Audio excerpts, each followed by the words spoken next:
Sir ధర్మపీఠం కార్యక్రమానికి స్వాగతం sir. నమస్తే సార్, జోగి రమేష్ గారు తెలుగుదేశం పార్టీ ముఖ్య నేతలతో మంత్రులతో ర్యాలీలోని తిరుగుతూ ఉన్నారు.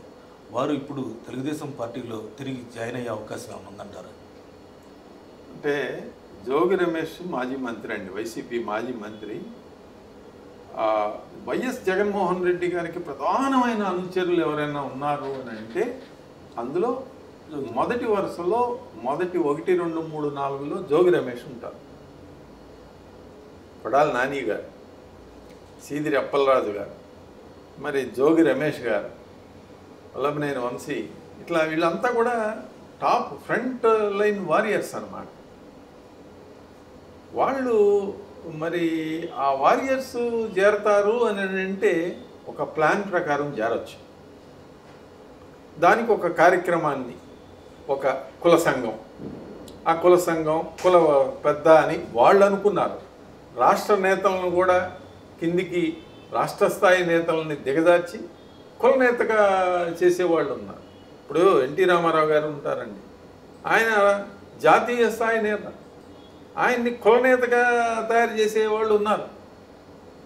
ఏదో ఒక సంఘం పెడతారు, అక్కడ ఒక చందాలు కలెక్ట్ చేస్తారు, అదే ఎన్టీఆర్ విగ్రహం పెడతారు, ఎన్టీఆర్ విగ్రహం పెట్టే ఆ కులంలో ఉన్న అన్ని పార్టీలు వాళ్ళని పిలుస్తారు.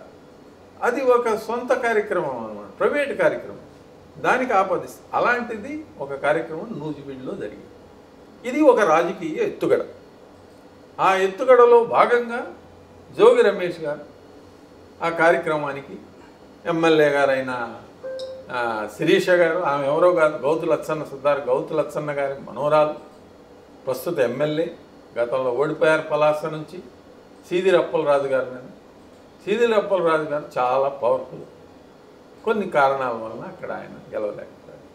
సోంపేట వీళ్ళ ఒరిజినల్ నియోజకవర్గం. గౌతు లచ్చన్న గారిని 35 సంవత్సరాలు అప్రయత్నంగా అక్కడ సోంపేటని వేదికగా చేసుకుని ఆయన రాజకీయం చేశారు.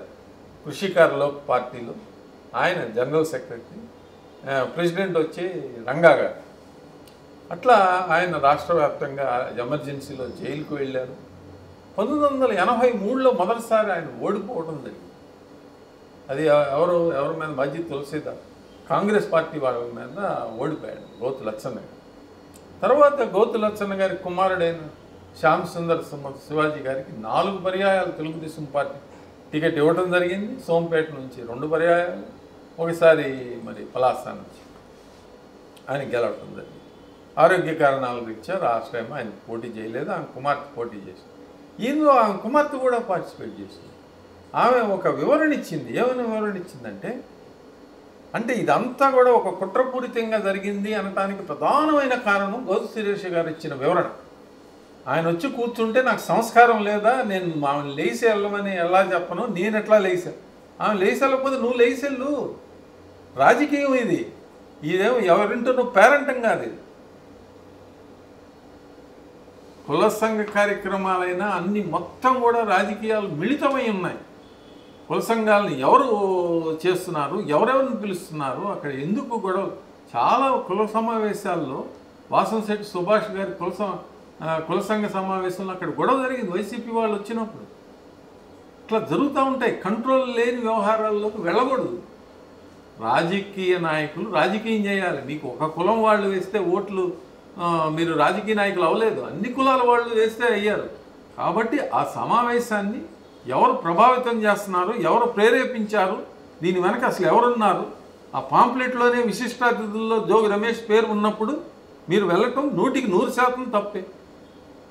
అతను వచ్చాడని తెలుసుకున్న తర్వాత కూడా ఏ విధమైన ప్రయత్నం కూడా చేయకుండా జ్యోతి ప్రజ్వలనం మొదలు ఉపన్యాసాలు మొదలు అన్నిట్లోనూ పాలు పంచుకొని తీవ్రమైన వ్యతిరేకత వచ్చిన తర్వాత తెలుగుదేశం పార్టీ సోషల్ మీడియా, ఈ సోషల్ మీడియా తెలుగుదేశం పార్టీ సొంత సోషల్ మీడియా కాదండి, తెలుగుదేశం పార్టీ అభిమానులు నడిపేది, మీ బోటి వాళ్ళు నాయకులు నడిపే సోషల్ మీడియా నుంచి వ్యతిరేకత వచ్చిన తర్వాత ఆమె రెస్పాండ్ అవ్వడం జరిగింది. మంత్రి గారు అయితే క్షమాపణ చెప్పారు, ఇలాంటివి జరగకుండా చూసుకుంటాను అని చెప్పి మళ్ళీ 2 సార్లు జరిగారు. అక్కడ ఏంటంటే లోకల్గా స్థానిక నాయకుడిగా ఆయనకి తెలియక జరిగిన తప్పు జరిగిపోయింది, దాన్ని సరిదిద్దుకోవటానికి కొంత అవకాశం ఉంది ఆయనకి కూడా. నెమ్మదిగా ఇతను రాగానే వేరే పని ఉందని చెప్పి ఆ దండేసేసి గౌతులచ్చన్న గారికి వెళ్ళిపోవచ్చు. కార్యక్రమం సజావుగా పూర్తి, ఏదో ప్రాబ్లం ఉంది, మనం తప్పు చేశాము అని సంఘ నాయకులు తెలుసుకోవాలి. అది పద్ధతి. మామూలుగా తెలివిగలాడు చేసే పని ఏంటంటే రావటం ఆ మనిషిని చూశారండి, జోగి రమేష్ని, మీ నాయకుడు, మీ అధినాయత ఇంటి మీదకి వెళ్ళి దాడి చేసి నిత్యం దూషించిన వ్యక్తి, అతని మీద ఎన్నో కేసులు మీ ప్రభుత్వమే పెట్టింది. కాబట్టి అతను చూడంగానే వెంటనే సమయస్ఫూర్తిగా ఇంకా విగ్రహానికి దండేసి వెళ్ళిపోయినట్లయితే అది ఒక లెసన్ లాగా ఉండేది.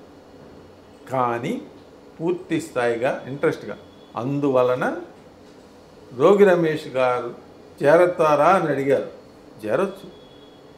ఇలాంటి వ్యవహారాలు కనుక మంత్రి గారు కానీ, గౌతు శిరీష్ గారు కానీ, ఇలాంటి నాయకుల ప్రోత్సాహం ఉన్నట్లయితే తప్పకుండా జోగి రమేష్ గారు తెలుగుదేశం పార్టీలో చేరతారేమో. మరి ఏదన్నా పదవులకు కూడా కొనకల నారాయణ గారు ఉన్నారు, ఆయనకి 2 సార్లు ఆయన ఎంపీ చేశారు. మరి ఆయన పదవి త్యాగం చేస్తే ఆర్టీసీ కార్పొరేషన్ చైర్మన్గా మరి జోగి రమేష్ గారు అయినా ఆశ్చర్యపడాల్సిందే.